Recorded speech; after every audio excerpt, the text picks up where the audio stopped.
Germany has announced a new blueprint for relations with Asia, calling in particular for diversity in its focus in the region. That's being interpreted as an effort to lessen its dependence on China, a move that would almost certainly have consequences for German businesses.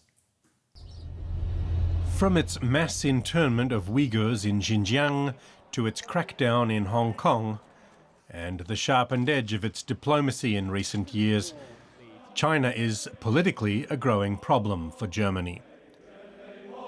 Economically, China is a golden goose. On average, German blue-chip companies earn 15% of their revenues from China. Some go further. China accounted for more than 40% of turnover for Volkswagen in the first half of 2020, 34% for BMW and 22% for Adidas.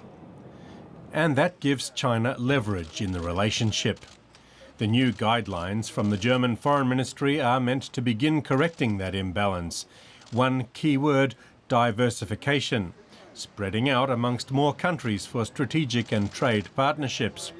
Foreign Minister Heiko Maas told his Chinese counterpart Wang Yi this week that his country wanted to be seen as an equal. We won't allow it that we become the plaything of a superpower competition between the United States, Russia and China.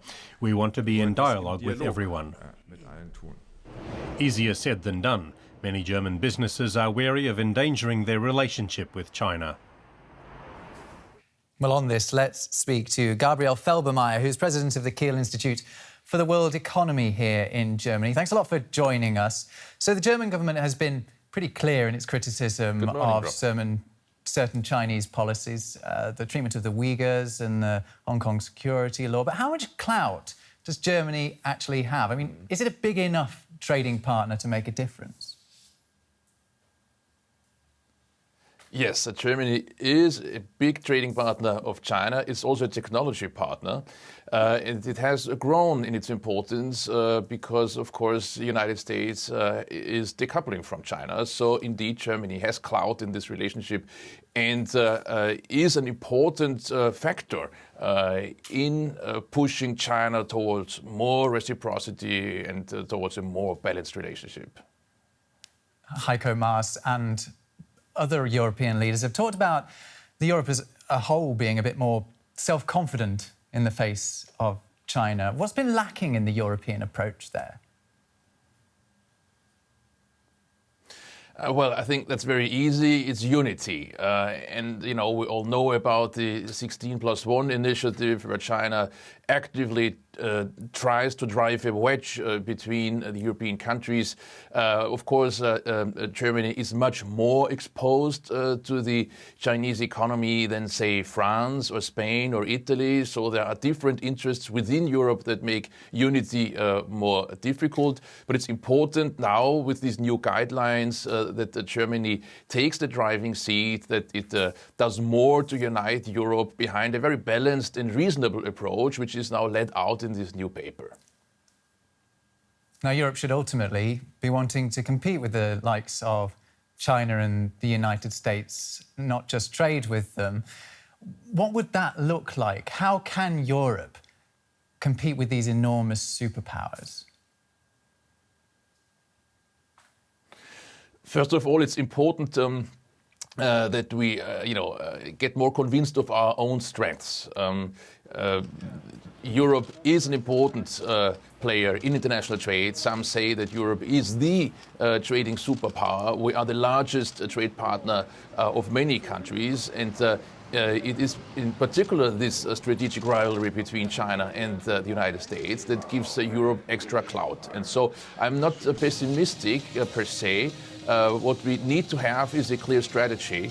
And what we also need to do is pursue a balanced approach that is not targeting to restrict trade, but tries to open more trading possibility with other partners in Asia. That's what this paper is calling for, and I think for that reason it's a very good approach. We need to push the trade agreements that are being negotiated with countries like Indonesia or with other ASEAN partners. We need to bring China to the negotiation table and conclude this investment agreement that has been under negotiation for too long now.